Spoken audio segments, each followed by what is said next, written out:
सुख को हर व्यक्ति अपने अपने तरीके से अलग अलग तरीकों से ढूंढ रहा है, सही है ना। कोई शराब में ढूंढ रहा है, कोई पैसे में ढूंढ रहा है, कोई आपसी संग में ढूंढ रहा है। तो जहां वो ये चाहता है कि सुख, और यही हमारे जीवन की आखिरी जो तमन्ना होती है वो यही होती है कि हम सुखी रहें और हमेशा सुख रहें, हमारा सुख जो है वो कभी कम ना हो। फिर हमने डिस्कस किया था कि ईश्वर को उसमें, मनुष्य में और जानवर में क्या समानताएं होती हैं। तो ये 4 समानताएं हमने देखी थी। ये कोई भी पशु हो चाहे कोई भी मनुष्य हो, ये 4 चीजें उसका जीवन इन्हीं 4 चीजों के इर्द गिर्द हमेशा घूमता रहता है। कौन कौन सी वो 4 चीजें? आहार, निद्रा, भय और मैथुन। यानी कि ये क्या है? सफर है। अगर हमें पता हो कि हमें मुंबई जाना है तो हम मुंबई वाली ट्रेन में बैठेंगे ना। हम किसी और ट्रेन में बैठ लेंगे तो कहां चले जाएंगे? कहीं और। सफर ही गलत हो जाएगा। और इस सफर में बहुत सी चीजें आएंगी, बहुत से स्टेट आएंगे बीच में, लेकिन हम कहीं उतरेंगे थोड़ी, हम वहीं उतरेंगे जहां हमारा गंतव्य होगा। तो जैसे सफर में जानवरों में नहीं है, सिर्फ किसमें? इंसान में। ये अभी एक रीसेंट स्टडी है सुसाइड के ऊपर। आप जानते हैं इंडिया में सबसे ज्यादा सुसाइड का रेट अगर किसी स्टेट में है तो कौन सा स्टेट है वो है केरल।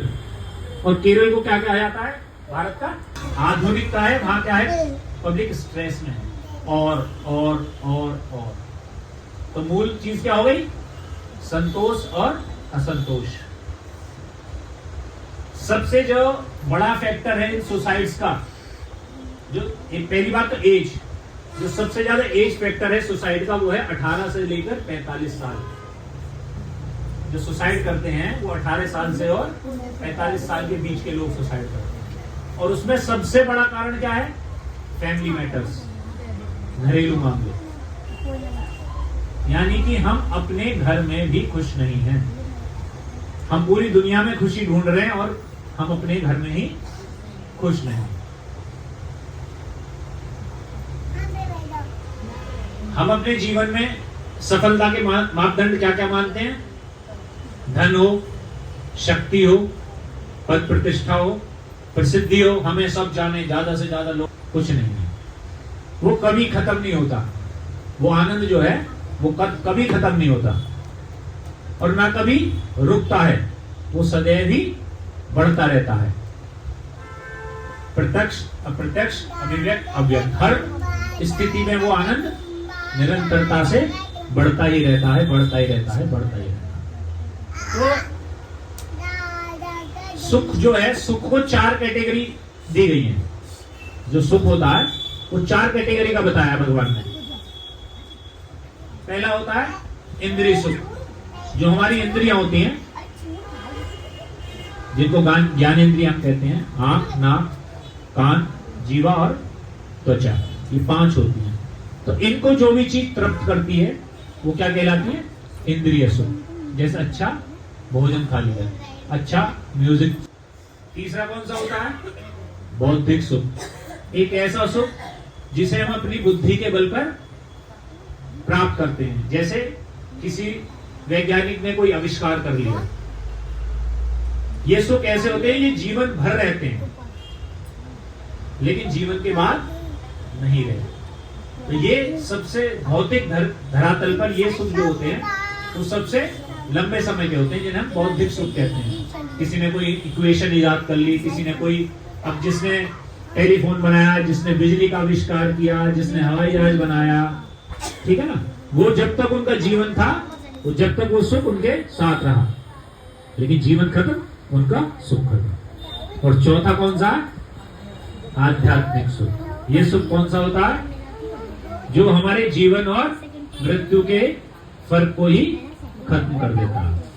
हम हैं, ये शरीर है या नहीं है। जब हम हमारी चेतना उस स्तर पर पहुंच जाती है जहां हम इस शरीर और शरीर के होने या ना होने पर हमें कोई फर्क नहीं पड़ता, तब हमें क्या मिलता है? आध्यात्मिक सुख। और वो सुख वो ऐसा होता है जीवन के साथ भी होता है और जीवन के बाद भी होता है।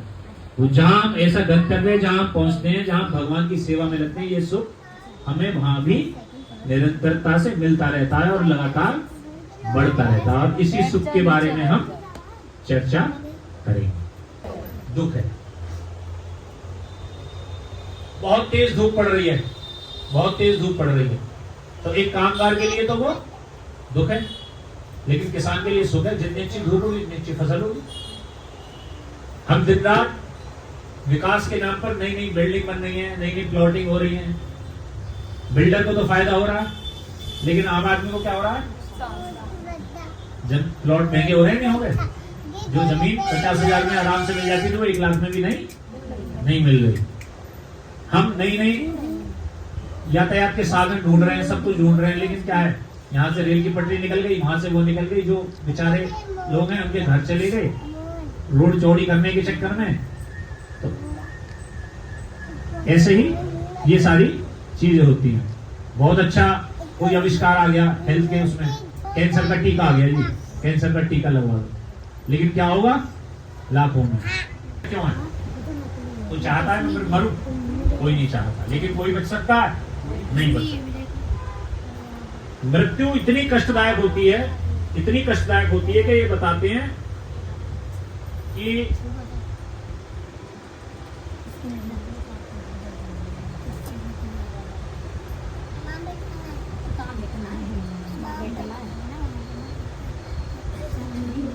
एक पुराण है हमारा, गरुड़ पुराण। जब आपने देखा होगा ज्यादातर जब किसी की मृत्यु हो जाती है घर में तो गरुड़ पुराण का पाठ कराया जाता है। तो गरुड़ पुराण में यही पूरा है कि जो मृत्यु हो, तो मृत्यु के बाद आत्मा के साथ क्या क्या होता है, उसकी जर्नी जो होती है आत्मा की वो कैसी होती है।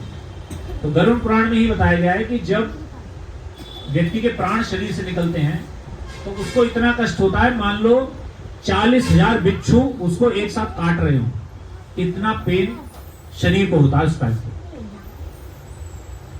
आप अंदाजा लगाइए, एक बिच्छू काटने तो बताते हैं इतना दर्द होता है कि असहनीय होता है वो। और मृत्यु के समय इतना दर्द होता है कि मान लीजिए 40,000 बिच्छू एक साथ व्यक्ति को काट रहे हो। के साइज के बोरे में अगर बंद कर दिया जाए और उसमें से एक पाइप निकाल कर आपको दे देगा, हाँ बस सांस आती रहेगी और आप बैठे रहो, कितनी देर बैठ सकते हो आप? 5 मिनट भी नहीं, 2 मिनट में ही।